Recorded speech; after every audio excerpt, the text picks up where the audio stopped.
You might think this is a review, but nah. This is pure unfiltered noggin nectar I 𝒥𝒶𝒸𝓀𝓏 off the crusty kitchen tiles like a caffeinated raccoon on a deadline. The 𝒥𝒶𝒸𝓀𝓅𝑜𝓉 Dyson V8 cordless vacuum with 6 accessories, silver and nickel, can't pick up. Come to think of it, does Dyson sell cordless mops? They do. I've always been allured to the style of the classic Resident Evil games, in particular Resident Evil 1 HD, as well as the remakes, especially for their atmosphere and methodical choices you would take, with inventory management as well as picking your battles. I decided to look around for games that also Boy, does Devil May Cry 1 scratch those! And a whole lot more. This is Dante, our badass pro tag, equal parts goofy as he is edgy.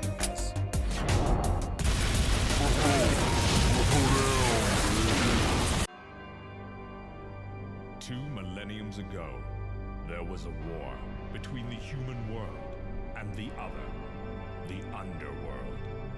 But somebody from the underworld woke up to justice and stood up against this legion alone. This oozes early 2000s. Sword. Time to go to work, guys.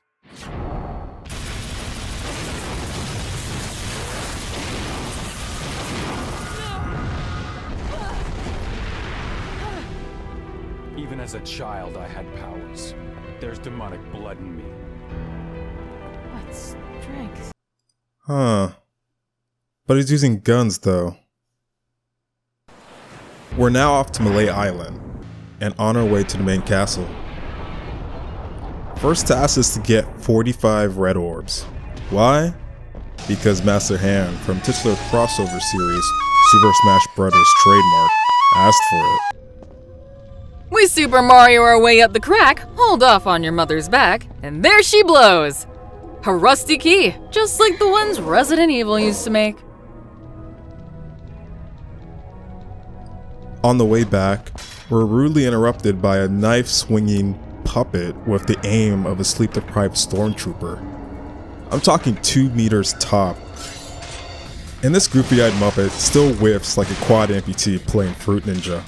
Getting tag team, and not in the good way. We opened the blue door with that rusty key.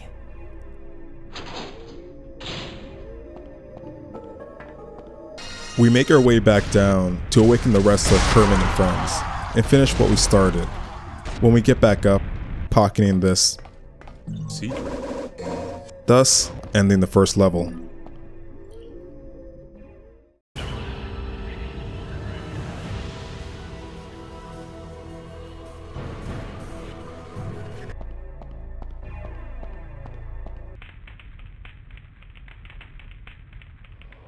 Have a heart-to-heart with the judge. Have a heart-to-heart with its blade.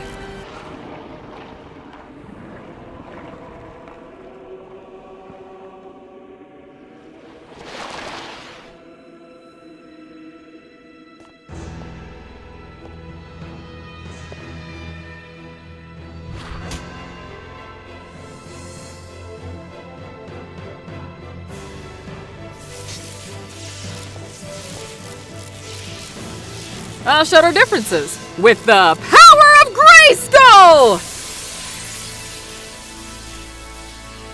Onto our second rusty key, and a shotgun.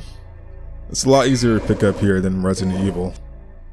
This is a good time to explain some of the quirks to playing Dante.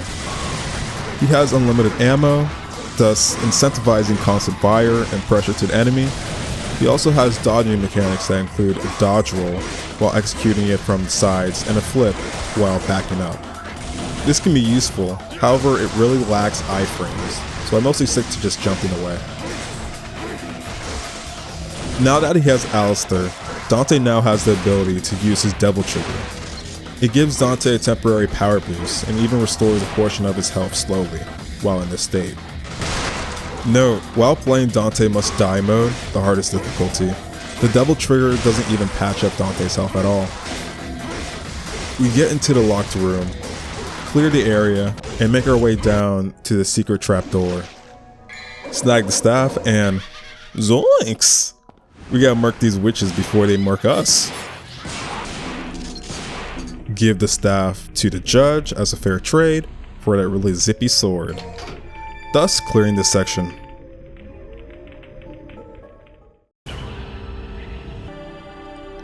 We now gotta get the Pride of Lion, and as Robert Frost stated, we gotta take the road less traveled, or something like that. Just to be told to head back and get Thored and fall to the abyss. We crack some skulls, Poseidon finds us worthy, and we're on our way back to pick up the tablet. Hold the apple.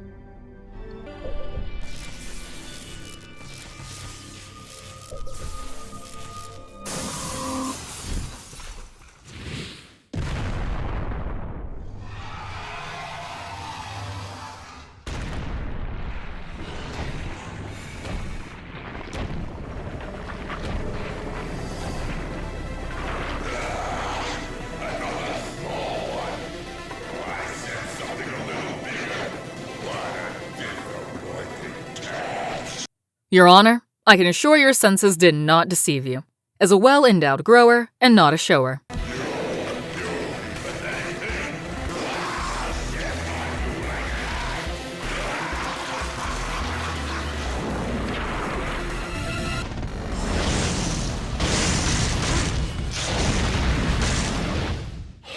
After a couple of tries, I pinpointed the weak point to indeed beat the allegations.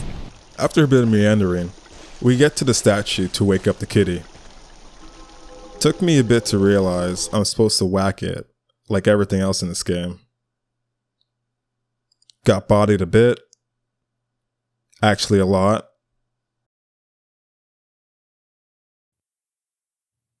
I feel a bit, just a bit insulted. No, we will not be playing this game on bitch mode, thank you very much. After beating the allegations, I make my way up the tower. We see the statue has a gaping hole like the one Alistair filled us with earlier. And we find arguably the best name for a sword in the entire game. Can't think of anything more metal than death sentence! Too bad it's not made for combat. We give her a death sentence? She gives us a soul. We got the melancholy soul. Why do I have an urge to fill her second hole?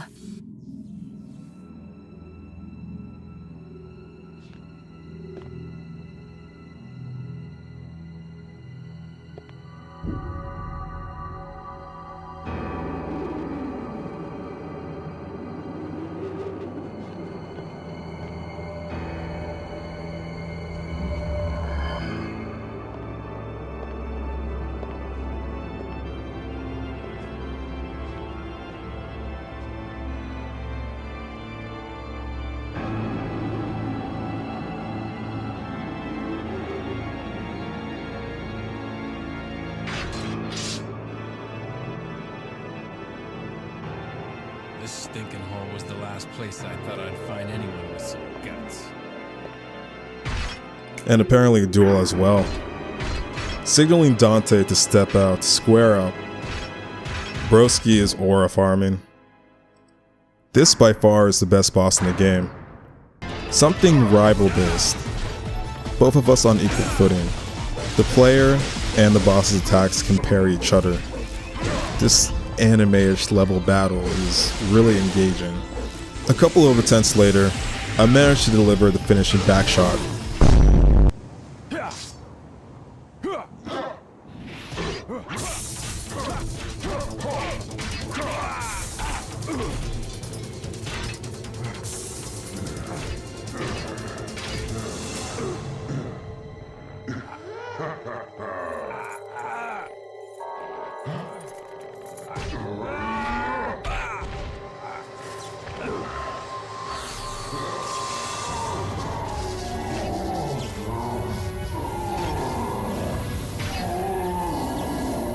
My ice was too much for the knight to handle, and he had to skedaddle away. Remember the melancholy soul we picked up? It's got a low shelf life. we race to take out Shadow Simba. Place the soul into the door. We grab another rusty key, TM, as well as finish some pest control. We open a door and go up against arguably the most annoying sub-boss in the entire game. I'm confined to this cage, and the boss has dead accuracy. And because there's no iframes while rolling, I keep getting tapped. I wish I had a functioning camera. That would definitely help. After realizing I needed to keep up my airtime to sidestep the BS trap below, I clapped Scissorman faster than a stressed out primary school teacher smacking me mid-sentence for doing cartwheels with open scissors. We picked up the guiding light. And make our way back to the bedroom before it fully drains our vitality. There's a joke in there somewhere, but I like to keep the lights off and let the stamina bar speak for itself. We use the guiding light and head through. Oh, the architect definitely had some acquired tastes.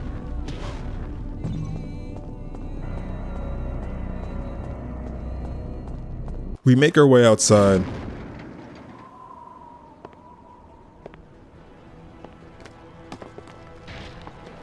Again?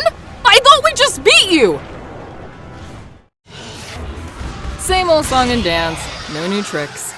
We goomba this boss on the first go, shish kebabbing our friend, concluding our arachnid cheek clapping.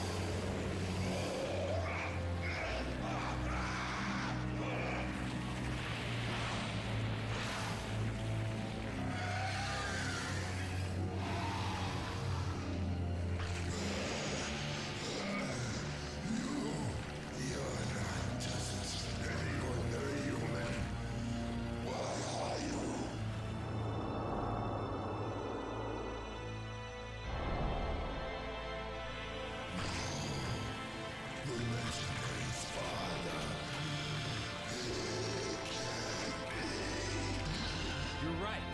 I'm his son, Dante. Sweet dreams.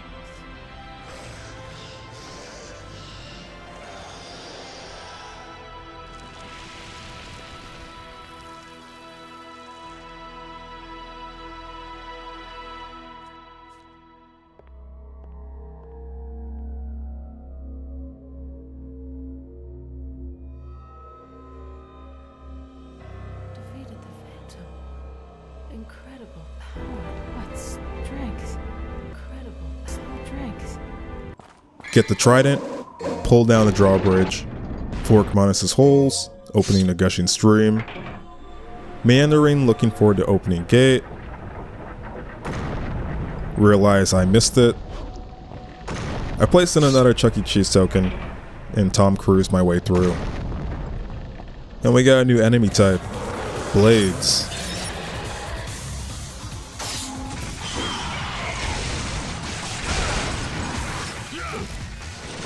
I feel they could have gone for a more lizard-team name, you know, or something.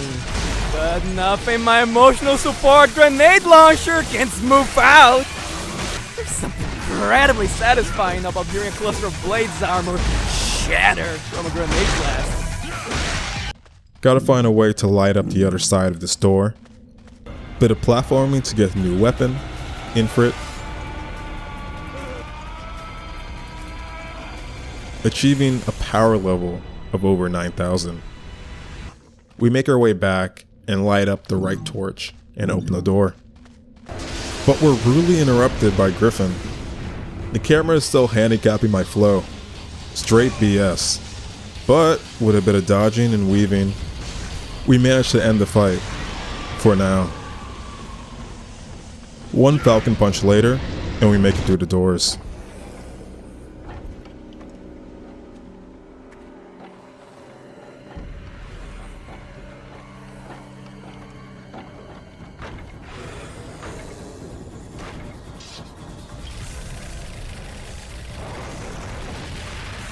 Solid intro to the new enemy type.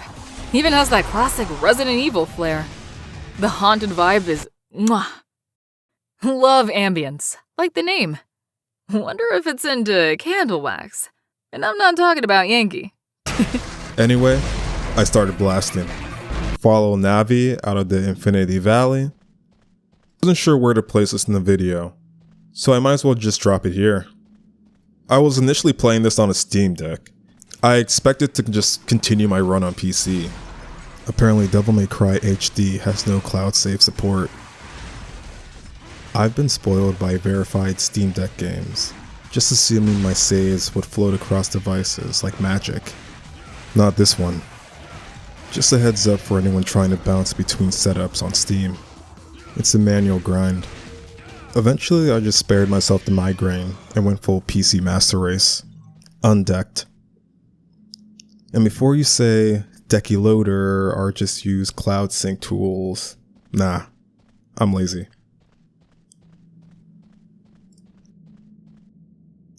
And we start the next mission to a jump scare. The heck is that? Is that scissors again? No, it's the spin-off. 𝒥𝒶𝒸𝓀𝓅𝓉. These things are hard to kill, so I'll just avoid them if they're not necessary to progress. And I pick up the brain before the 𝒥𝒶𝒸𝓀 can scoop up mine. Use it to get the chalice.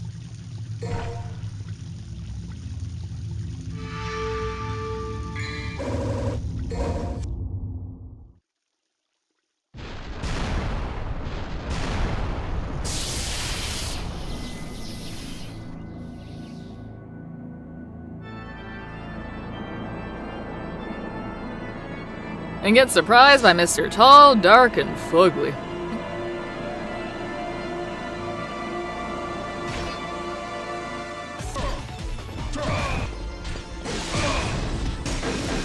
I'm not getting clapped by this boss. He's giving my gaping cavity a standing ovation.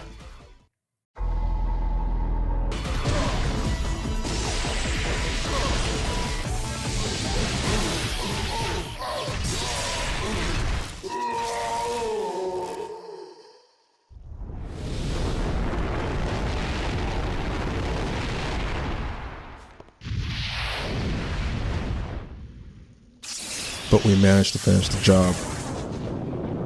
I place the callus down, which opens the door. This mission has what? Underwater controls? You know, maybe I should have an open mind. Yeah. Yuck. Are you kidding me? Not this guy again. And after defeating it, I can just sail along, only to be rudely interrupted a second time by Griffin. You already know how I feel about the camera. Nevertheless, we press on. More dodging, shooting, and weaving until we chase off the birdie.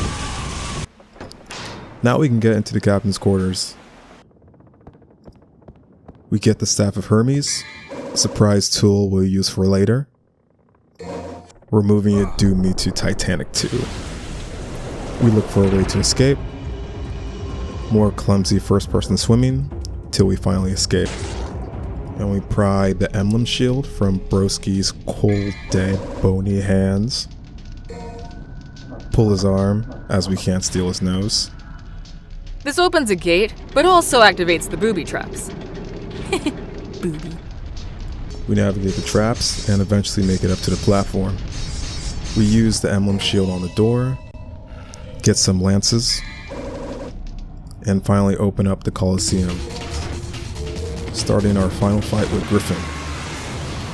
A couple of BS attempts later, we managed to beat it. We pick up the Wheel of Destiny. Before we head to the drawbridge, I wanted to try my hand on one of the secret missions. These are optional objectives that appear in past rooms. For this secret mission, you have to jump on the skulls to pick up the blue fragment from the very top. This was supreme BS! The fixed camera angles make the right analog stick feel like a cruel joke. A plastic lie under your thumb whispering, "Grip it all you want." It's not only flaccid, it's dead. If I fail to jump, the camera has to be reoriented by moving Dante around and just praying that the geriatric patient holding the camera lens can center our view. After getting the fragment, we use the Wheel of Destiny, not the dial, to bring down the drawbridge. We get back to the castle, now with the lights completely out, and I nearly soiled myself seeing my own shadow. So this wasn't a jump scare, but I definitely wasn't ready for this. Just seeing the castle plunged into darkness really gives off this early Resident Evil vibe. And we're introduced to a new enemy type, the Plasma. I wasted quite a bit of time on this guy, completely unaware that my midnight beta does no damage whatsoever, as apparently it can bend light. I wasted some holy water on the scamp and continued to make my way through the castle. We see an apparently evil puddle, and we check it out. And out comes our next boss, our encounter with Nightmare. We activate the ruin to expose its solid form and attack its core. Run around and repeat until we finally take it out. We use the Staff of Hermes to open up some portals.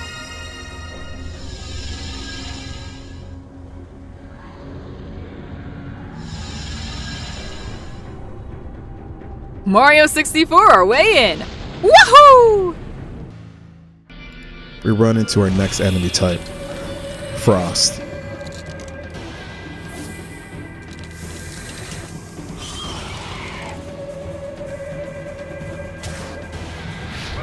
That transition was way too short. They aren't too difficult if you use Ifrit to take them down. Also, when they start to heal in their ice barrier, just keep on walloping on them, especially when you have your devil trigger activated. And now it's time to drop this knighted Smithsonian looking dino like it's overdue for extinction again. Oh, it's a dragon? Right, Fireball. Now it all makes sense. Totally didn't look like a rejected museum prop with a flamethrower strapped to its face. Ah yes, my old nemesis, the invisible wall. Nothing says we ran out of time like pretending a perfectly normal lever is untouchable.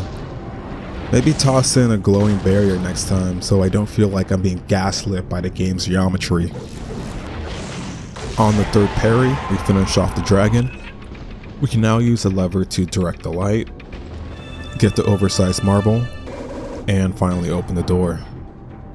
Alright, story spoilers ahead. If you want to dodge the drama and jump right to my spicy takes on the rest of the game, go to this timestamp right here.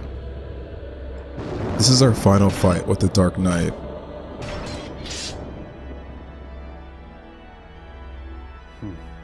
A man with guts and honor. I like that. But it's a shame you serve Mundus.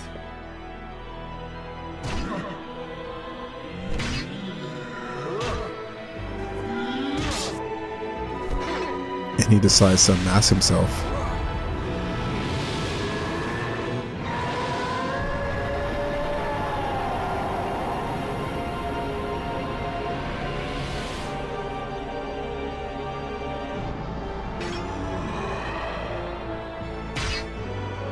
The white hair confirms our suspicions.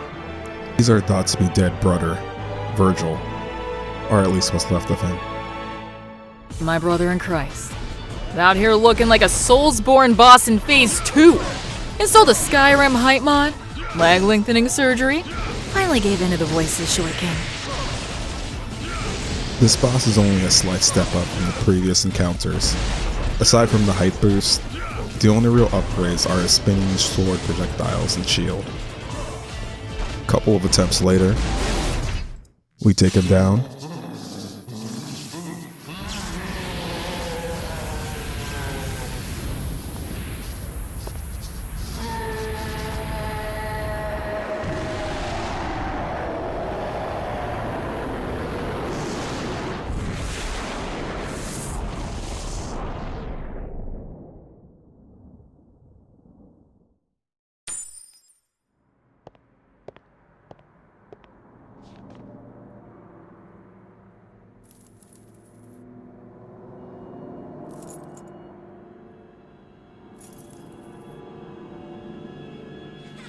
Virgil, Dante, happy birthday. Wow! I want chocolate! No, I want chocolate!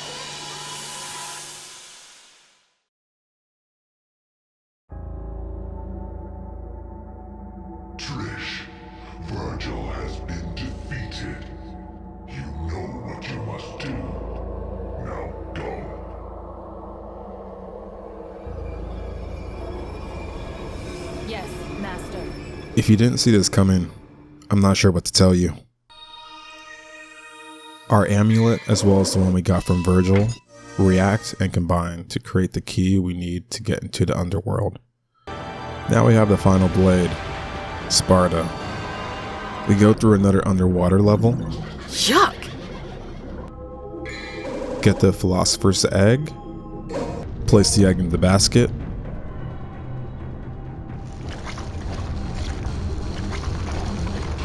Another fight with Nightmare.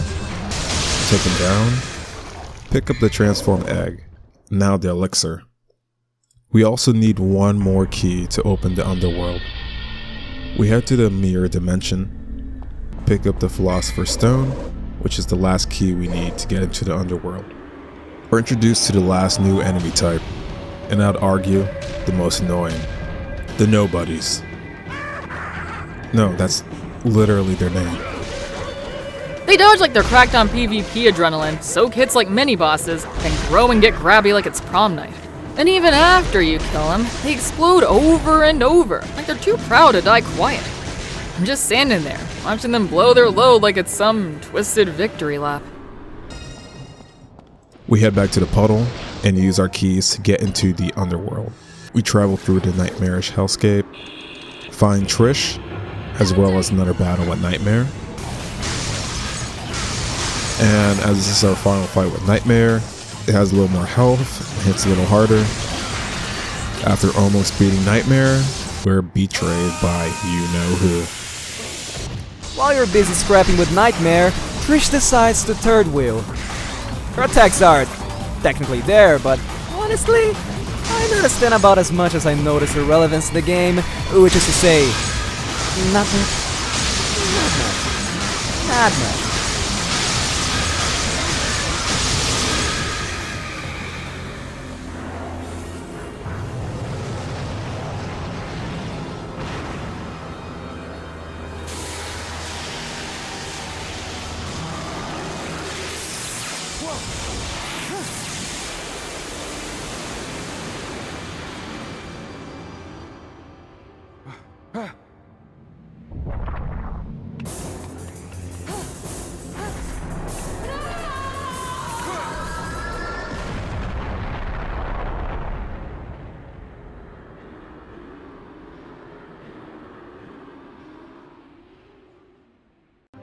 Dante, why did you save my life?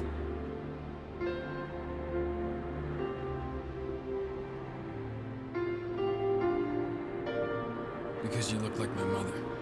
We track through the doors to face our final challenge.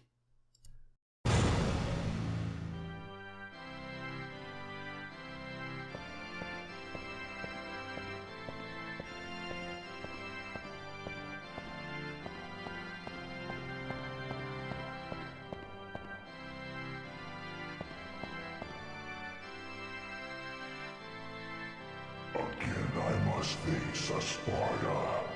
Strange fate, isn't it? Strange and ironic that it will end the same way.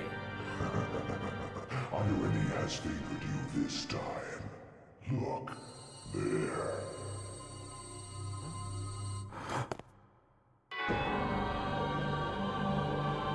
Trish! Don't even think about it. Blink, she dies. Trish!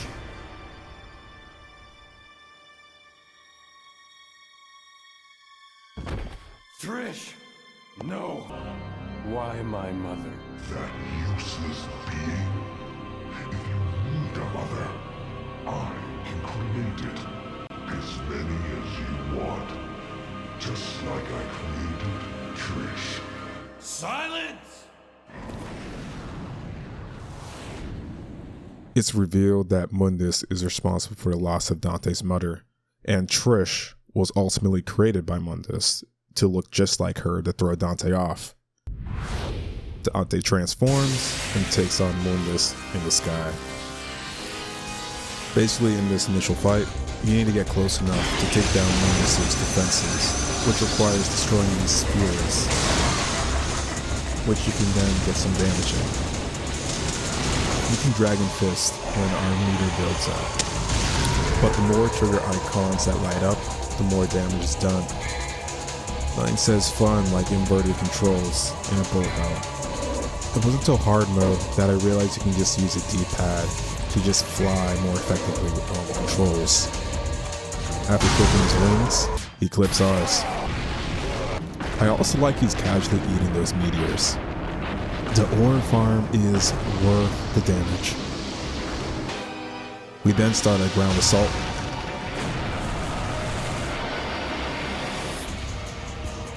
Killing, or at least attacking the lava dragon drops some health.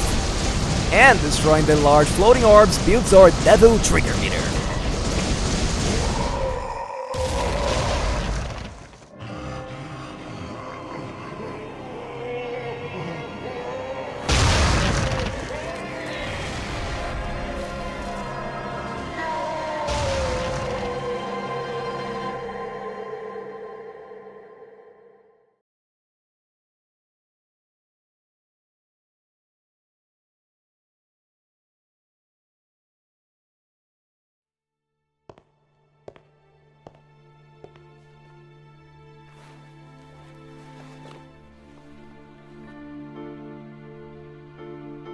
After taking down Mundus, we have a pet talk with Trish's lifeless body.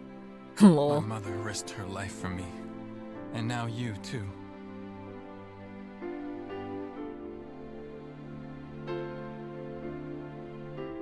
I should have saved you.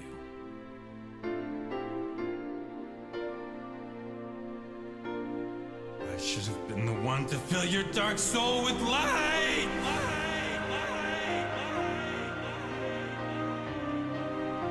I find it funny that the controller vibrates at this scene. We take out some enemies on the way, and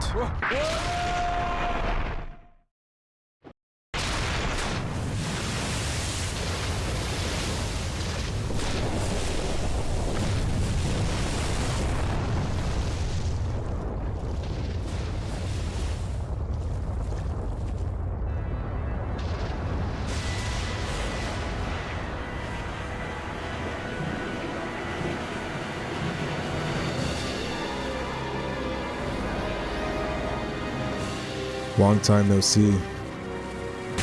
For the first attempt, I wasn't sure how close I could get to him, so I kept my distance and just used bullets, especially when those tentacles appeared. But, you know, however, I couldn't take him down in time. So this time in the square round, after glittering down his health, it seems Dante's power still isn't enough. Then we get a surprise entrance by Trish herself.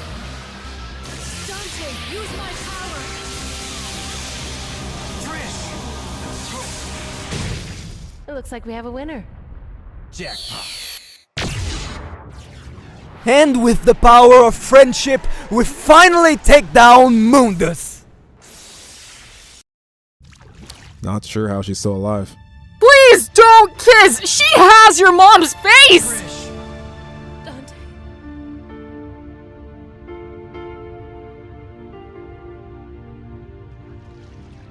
Thank you. Dante. Say the line, Bart!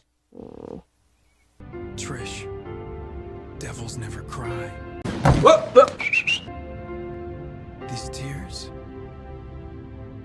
are a gift only humans have. As I'm waiting for my noggin to be compressed by a giant.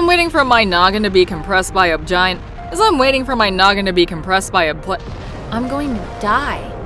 As I'm waiting for my noggin to be compressed by a piece of blank cobblestone, my last thoughts are if I'm playing Devil May Cry or stumbled on an off-screen Hallmark movie.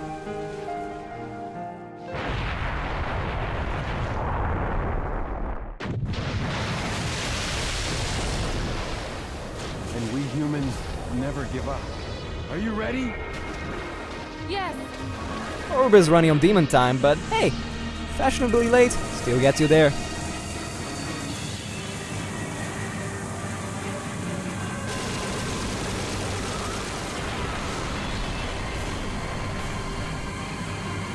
Let's rock. Thus starts the final portion, and lucky us, reverse controls. Lovely. Hard to control and see what's coming, but it's short, so I'm not complaining. We escape and see the lovely sky.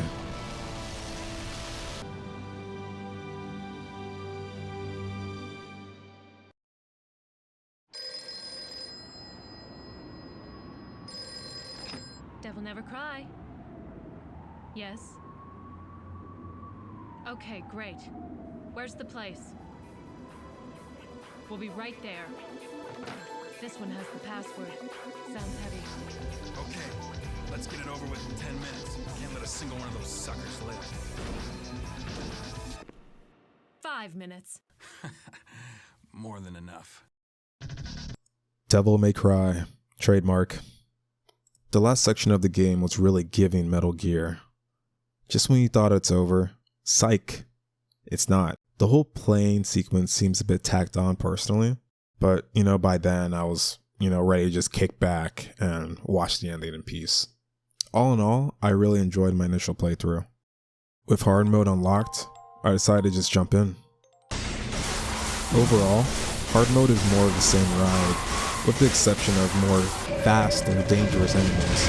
More damage is received and less health is regenerated on Devil Trigger. Most enemies aren't damage sponges like in other games, thus requiring the developers to be more creative, thus giving a more balanced experience. I use the Pride of Lion, smash the statue, and I'm bracing for that shadow, but nope. Sin Scissors pulls up instead. Instant panic. I hate these things with every fiber of my being. At this point, I'm getting absolutely DP'd. One end by Nello Angelo, the other by his feral, unhinged camera that refuses to let me breathe. It's not even a fight anymore, it's a two-man humiliation ritual. I'm dodging into walls, swinging at shadows, and every time I try to recover, the camera whispers, "Nah, let it happen." Peak betrayal!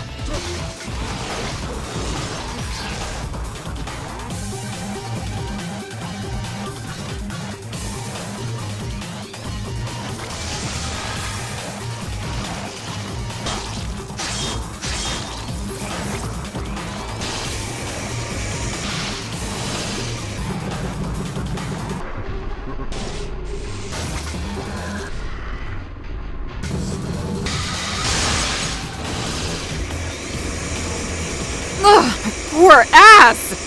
I think I need some ointment! I was forced to understand enemy patterns and exercise patience. Learn that the most efficient way to deal with most bosses is to melee with your Devil Trigger. The final boss had hands, and I was down to my last life. If I died, it meant loading back to the start of the level with no items and 1 life. So when I got to the second stage of the boss, my health wouldn't replenish. Which, yeah, sounded about as fun as licking drywall. But instead of taking that L, I went full rat mode and executed some absolute cheesing. I loaded a previous save, abused the respawn, and started farming Frostbite and Olaf Jr. like it was Farming Simulator 26. I stocked up on some yellow life orbs and Devil Trigger juice, like I was prepping for the apocalypse.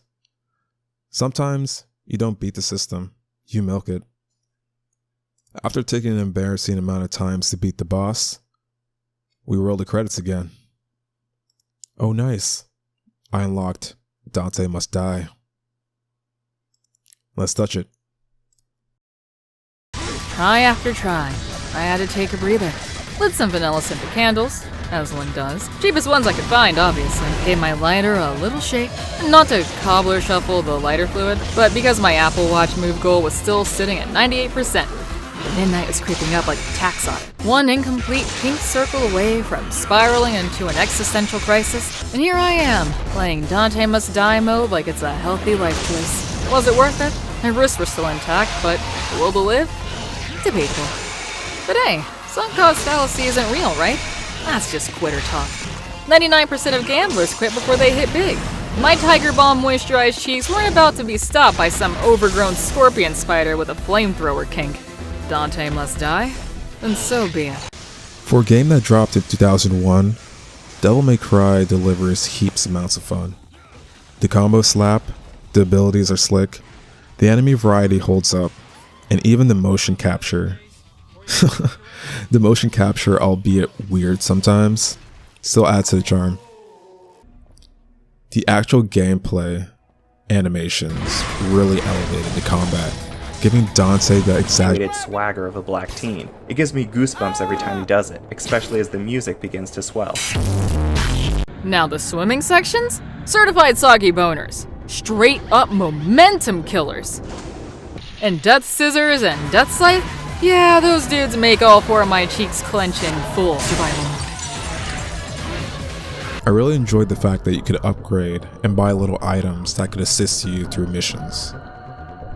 But the real villain here? Not Michelangelo, not Mundus, it's the camera. That's the true devil we fought along the way. I give this a solid, I understand why Kyle made this his whole high school personality, out of 10. Oldie but goodie, it gives me OG Resident Evil vibes. More than just the fixed camera angles, but having a lot more speed makes this an easy pick up and play type shindig. Much like Resident Evil, this has quite the replayability factor. The camera is definitely a bit of a hindrance, especially during boss encounters, but I can see what they're going for. In Resident Evil, the enemies would frequently be obstructed based on your position and camera angle, so the auto aim really does the trick. Don't let the door hit you on your way out.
Uber's running, or Uber's